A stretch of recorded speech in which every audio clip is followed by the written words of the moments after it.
Soon as you come over, it's over. I'ma lay you down right on my sofa. You drinking mimosas, mimosas, mimosas, mimosas. Tell me what you want, tell me what you need. You got the mimosas in Tennessee. You love that OJ mixed with champagne. Make you feel a vibe you can't explain. She fuck with the mimosas. What's up, Cam Fam? It's Kiara, or the Beauty Kameleon, whichever you prefer. And I'm back with another episode of Nasty Mimosas. So I did a poll on Instagram to determine which episode was dropping today, and you guys voted, and today's episode is about toxic traits.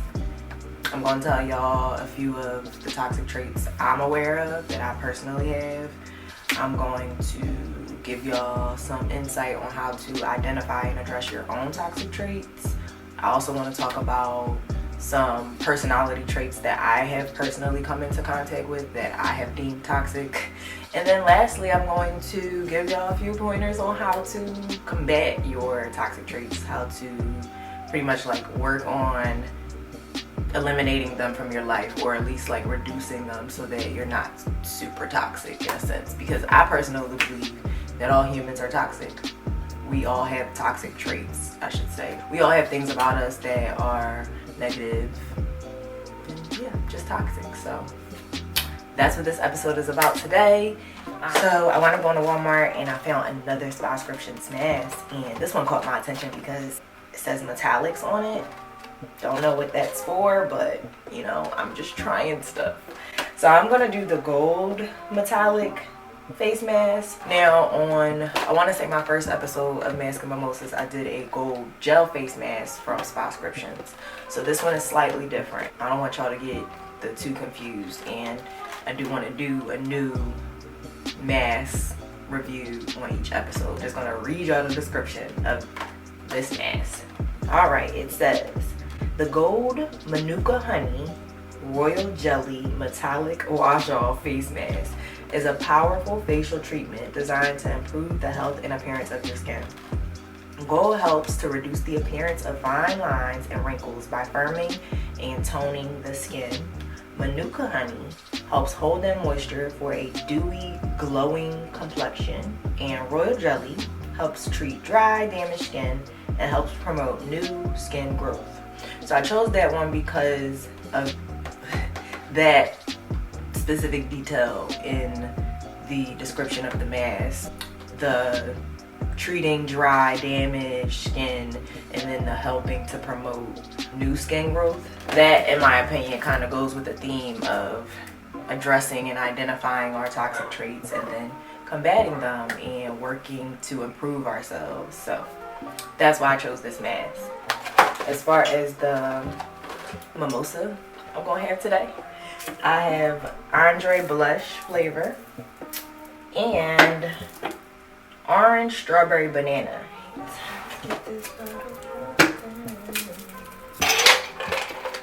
Let's see if we're gonna get a pop today.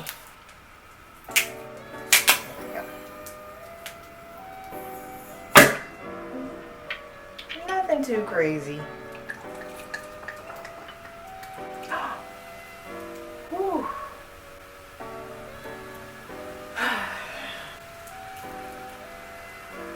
I got it just right this time.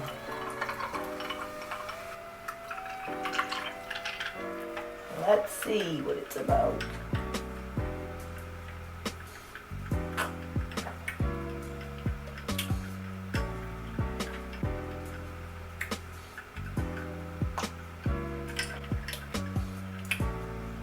I like it. I like it a lot. Now if I had some strawberries. Do I have strawberries? I don't think I have no strawberries, but that's okay. Now it's time to get the mask popping. So the metallic. Let me take this out. Let y'all see. Ooh. It's like money. It's really gold. The gel one, I can see the gold, but it was like a hint of gold. I will say, it still feels like the gel face mask. but it's obviously made with some color thickening components, because the gel ones, you can't really see the pigment of the color on your skin. They come out really glossy with like a hint of whatever color it's supposed to be. So this one is different in the sense that you can actually see the gold in the color. I like that. I like it a lot. Can't forget about the neck.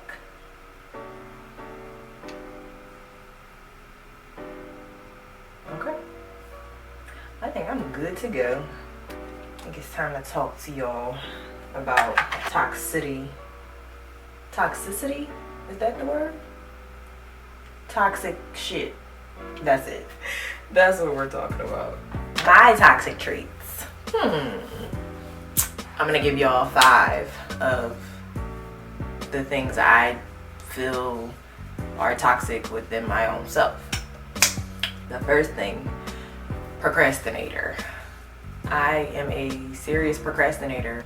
I thought that it was just with school, with papers and turning in work and stuff like that, but it's not. I really procrastinate with everything. I procrastinate with posting things. I procrastinate with getting up for work. I wait till the absolute last minute to get dressed and get ready for work. Sometimes I go to work crusty and looking crazy. I have not had procrastination show me that it is detrimental to my life yet. So I think I'm gonna keep being a procrastinator until I can work on stopping it. Like, that's something that I really have to work at every day, and I'm not there yet. Like, I'm still just like, whatever, things will get done when they get done, and that's not good. If you want to be successful, I'm gonna work on it. I'm a work in progress. I'm gonna work on it. That's all I can say.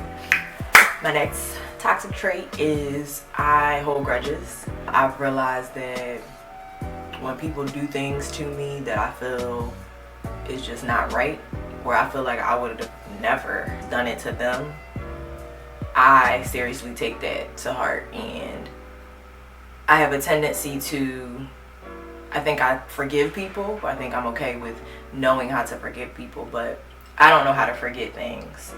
And for me, I feel like I don't necessarily want to forget things. I'm not prepared. Me right now, where I am, is I'm not at the point in life where I can easily just forgive and forget. Now, forgiveness, that's something different. I can have things be done to me, and if the person apologizes, I can forgive them. And at the end of the day, forgiveness is for you. It's not for the other person, because if you don't forgive people, that negative shit just builds up in you. So I forgive people for me, not for them, but I don't forget for me as well. If you forget certain things, then that allows the opportunity for the things to happen again.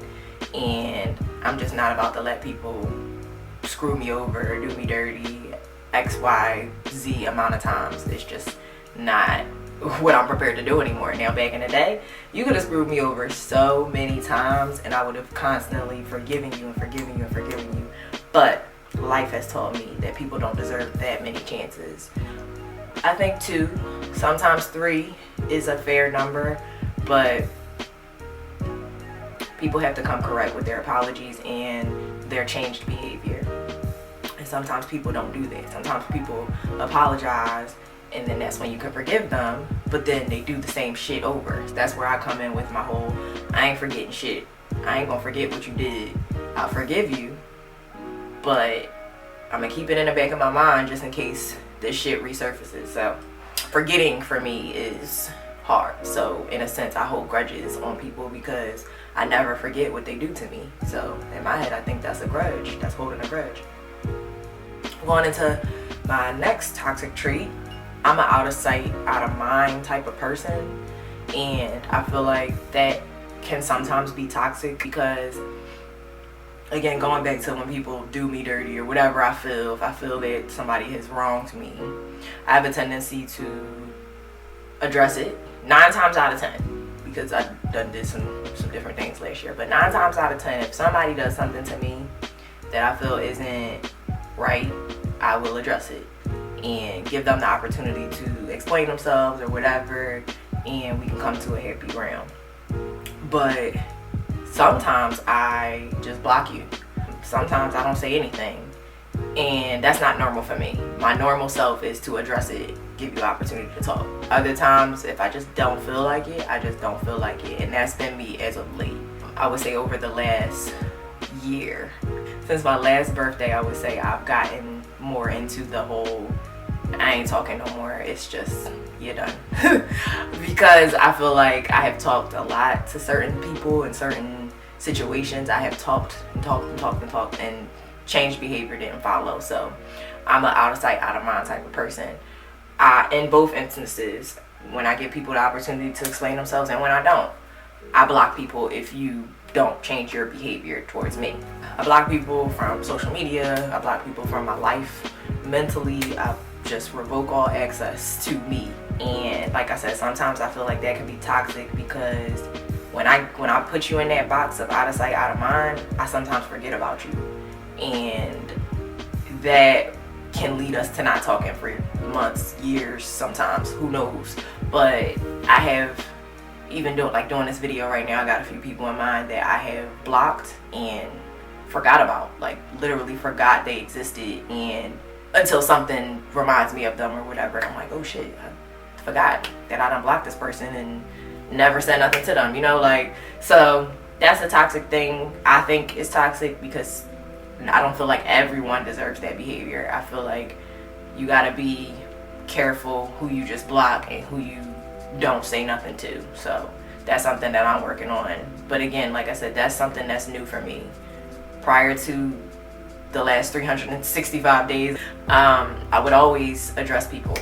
Hey, you did this, not really feeling that, why'd you do it, did I do something, like, and then I'm also always kind of like trying to take ownership for some shit that somebody else done did, but that's neither here nor there. The next toxic trait that I would say I have is I lack empathy sometimes.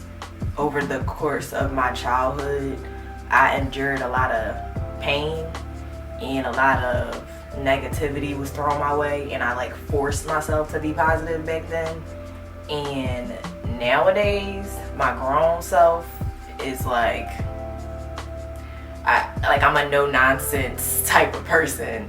So when it comes to the whole lacking empathy, I feel like once somebody pushes me to a certain place, or they constantly are draining you of your energy and your positivity, that's when I personally start to just get like, I can't take it anymore. I just don't have any more compassion to give you. I've given you all of it. So I think it's toxic when it comes to loved ones and when it comes to friends, because friends and loved ones, they need you.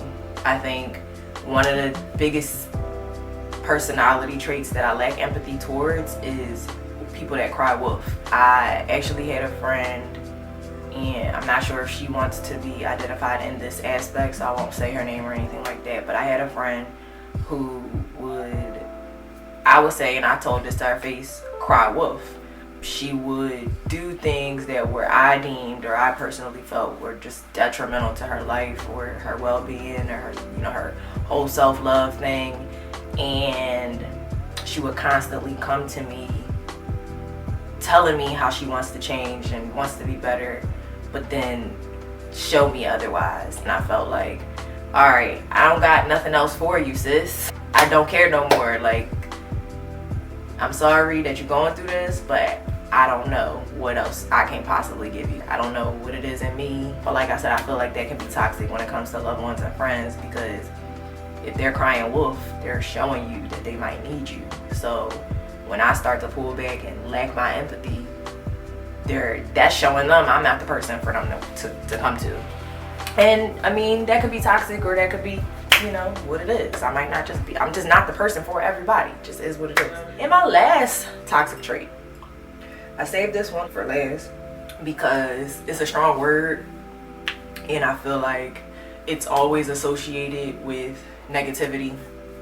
and we are talking about toxic traits, so I'm going to associate it with negativity. So my last toxic trait is manipulation. I believe that I am personally very manipulative. I speak with confidence, so when I say things, I feel like I say things in a convincing tone. I say things as if I want people to feel how I feel, to believe what I believe. And it's a subconscious thing sometimes. Sometimes it's no, I really want to convince you that I'm right and you should do what I say, or you should listen to what I'm saying, or whatever.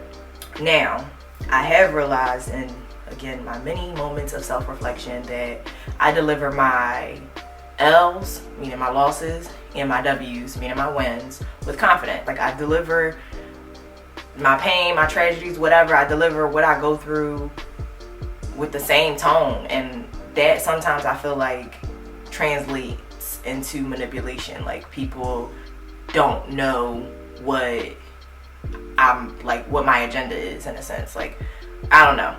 That's just me reflecting on myself. My dad speaks with manipulative tones, and so does my mom. They both speak as if what they say is law, or what they say is what it is. Like, that's what it is. They both do. And I have listened to them over the course of my life talk to me and talk to other people, and I'm a product of my parents. That's just what it is. Self-awareness is super important, because we all have toxic traits. But if you're walking around like, I ain't toxic at all, I don't know what y'all talk about, something ain't right within your mental. Because yeah, so those are my toxic traits. The next thing I want to talk about is how to identify your toxic traits. Like I said, self-awareness is very important. So in order to identify your own toxic traits, I think one of the things that people should get into is self-reflection. Not self-reflect all day, every day. It's just, I'm constantly like, damn, did I do that? Or did I say that? Or did I make that person feel that way? Or I'm constantly thinking about my actions and what I'm doing to other people, or around other people, or what I'm saying, or whatever. I'm just very self-conscious, self-aware, and I think, again, self-reflection is important in being able to identify your toxic traits. Another thing you could do is Google a list of toxic traits. Now, take it lightly. Some of the things on the list that pop up on Google, excuse me, I feel like the traits that are listed are circumstantial. I don't feel like every trait they listed should be considered or deemed a toxic trait. That's just my opinion, but y'all can go look at the list. There are multiple lists on your own time. Another thing that you can do to help yourself identify your own toxic traits is ask people you trust and ask people you love. Now, this requires a lot of, I would say, internal security, because this can be a very painful or emotionally painful experience to ask someone, hey, do you think I'm toxic, and how?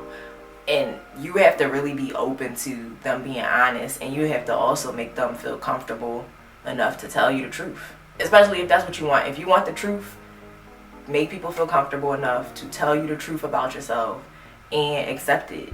So now I just want to talk about some personality traits that I have come across that I feel like are toxic. Now, the traits I'm going to tell y'all are circumstantial to the individual. I understand and I'm fully aware that people are complex. They're not just manipulative. For example, me. I'm not just manipulative. So when I give y'all these traits, try not to think too crazily about them. Like, I'm literally just saying a trait, and I'm not saying that just because a person has this, that they're just a toxic person. They're made up of a lot of things. These are just certain personality traits that I am more aware of because I've come in contact with these type of people. But like I said, people are complex, people have trauma, people have history, people have their own background, their own upbringing, their own experiences that make them the way that they are. And I believe that there is a reason behind everyone's personality, including toxic traits. I believe that people aren't just born toxic. So, I mean, maybe, but I think that life makes a person, and sometimes life will really fuck a person up to the point where they're toxic. So a few traits that I have come across in other people, and sometimes in myself too, probably over the course of my life. Liars. I mean, we've all lied, but like habitual liars. What are you lying for? For what? Like who gives a fuck how other people feel about your truth is what I feel. I'm gonna give this disclaimer.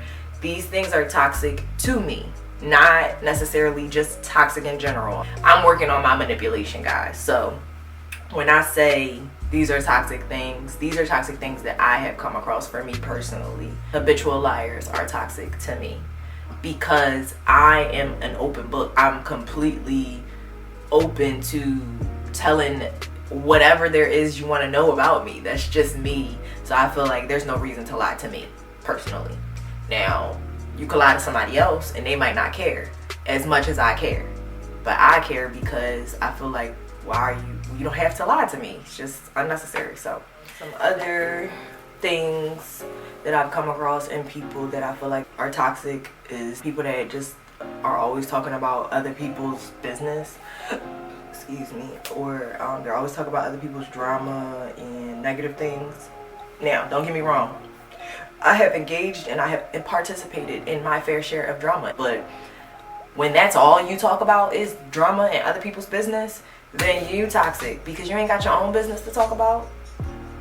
Like, yeah, I like tea just as much as the next person, but we're gonna talk about her tea, but we're gonna talk about my tea too, and we're gonna talk about your tea too. Another personality trait that I feel like is toxic in a sense is passive aggressiveness or indirect hostility. Again, over the last year, I have become more passive aggressive because I have been in encounters or circumstances or had issues with people who are also passive aggressive.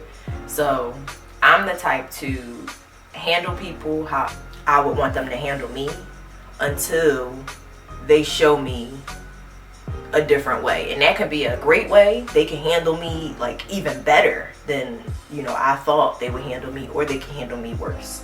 Now when you handle me with passive aggressiveness, I'm gonna handle you the same way. Passive aggressiveness. Now, I feel like passive aggressiveness or indirect hostility is toxic because you never know a person's underlying agenda with passive aggressiveness. Other toxic trait personalities I've run into is jealousy.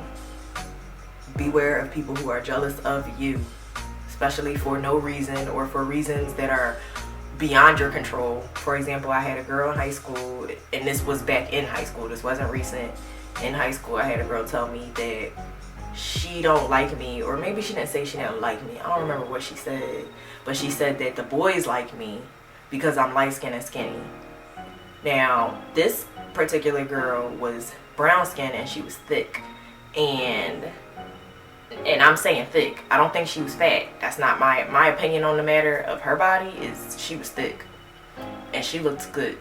And in high school, that's probably the best body I've ever had because I was involved in hella sports. So my ass was fat. I had track legs. I never had boobs or anything like that. So when she told me that, I was just like, girl, bye. Like, you brown skin, you got the ass. Like, what you mean the boys like me, man? I mean, they might like me, but don't be jealous of me because I'm light skinned and skinny.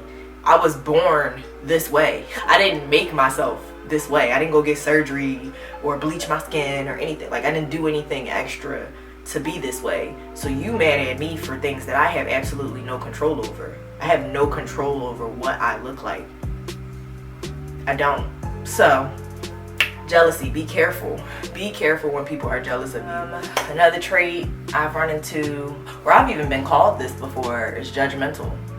Going back to how I take my L's and how I take my W's. I deliver everything I say with confidence, even with advice. I deliver it with sternness, assertiveness, it's passion. Like, I'm very passionate. So when, for example, going back to that episode with my friend Leslie that I did, the best friend breakup, she gave the example of a lot of times people don't need you to say, I would do this, I would do that, because it comes off as if I'm judging them on what they would do.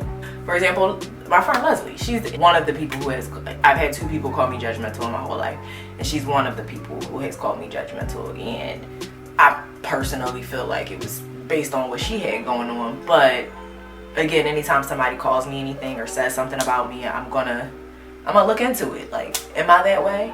Let me do some self-reflection and figure it out. She gave the advice of, you don't have to deliver advice to people and constantly say, I would do this, I would do that, because they are not you.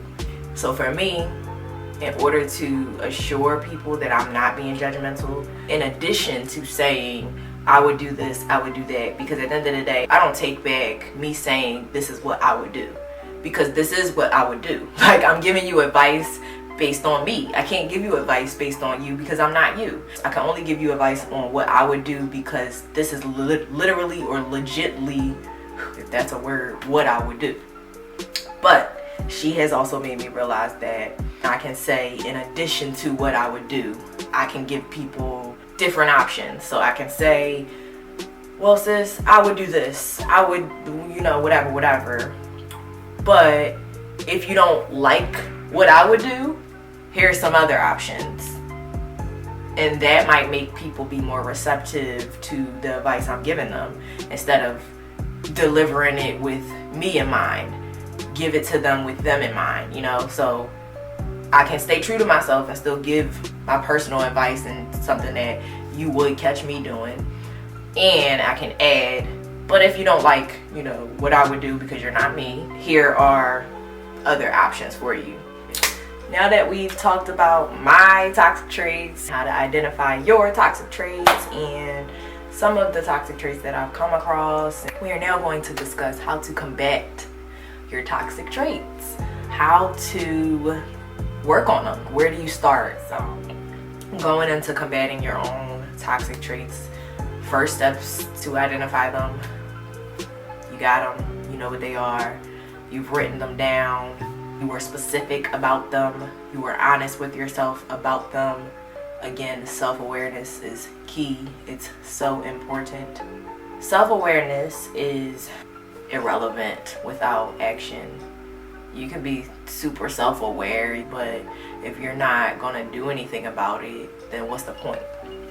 So you're now ready to act. You're now ready to combat those toxic traits. You're now ready to do something about them. Get yourself so comfortable with knowing that this is you that it becomes second nature to you or whatever. A good amount of times, toxic traits develop in response to your own personal experiences or the way you were brought up or raised, or they are not just innately you. They are instilled in you in some type of way.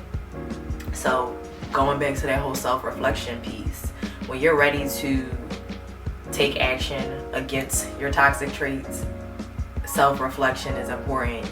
You have to think about your upbringing. You have to think about how you were raised. So you have to go back into your life. You have to relive some trauma, some negative experiences possibly, and realize how you responded to them or how you coped with them, or whatever habit you might have developed might be toxic. And now that you're so self-aware of what you are, what toxic traits you have, you're now able to go back and say, okay, I have developed this specific toxic trait because of these experiences.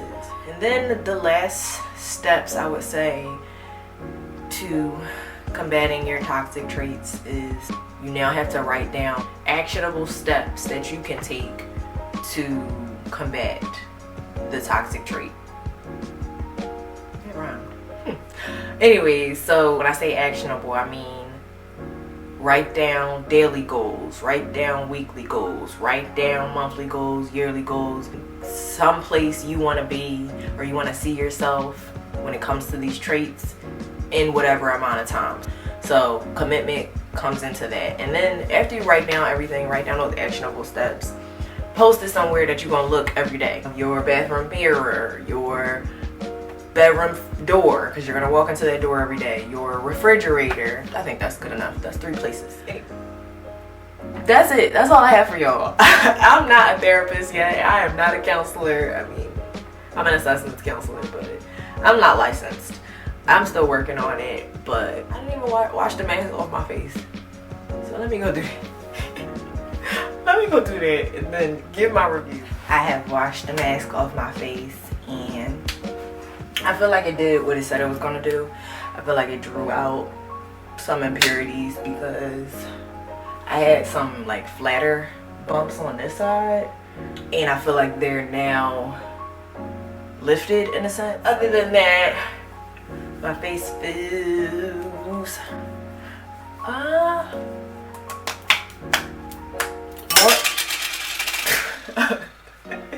more on the dry side. A few of the Spa Scriptions masks have made my face feel like it was hydrated. I'm not saying my face feels dehydrated right now. It just doesn't feel silky or smooth. It just feels kind of there. It doesn't feel rough. It just feels just there. Tune in next time for my last episode of this season of Mask and Mimosas. Make sure y'all like, drop a comment for topic ideas, and share this channel with your friends. And subscribe. I'm trying to give away some free shit. And I think that's it, right? Alright. See y'all. Cam fam.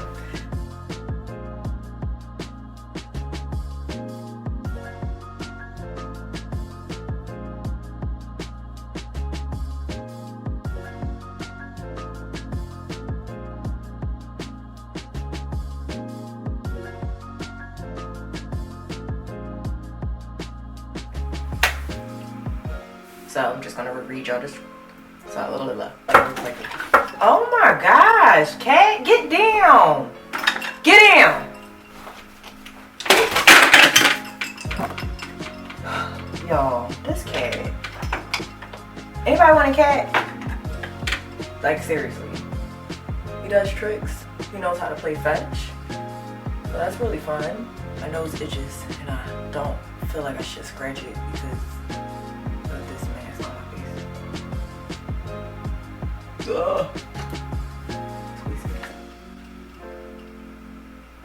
woo!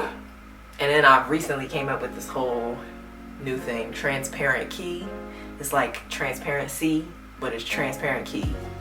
Whatever, maybe I'll get it on a shirt or something, I don't know. But if anyone wants to buy me a shirt that says hashtag transparent key with 2 eyes, I will love you forever. If I don't get it for myself first. But awareness without action is just awareness. It's just, I know,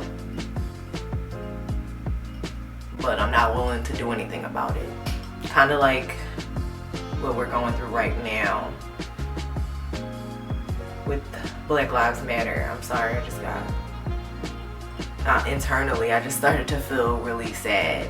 I believe that I am very aware of what's going on, but I have personally not done enough. I don't feel like I've done enough to play my part. And I just had that revelation just now doing this video, so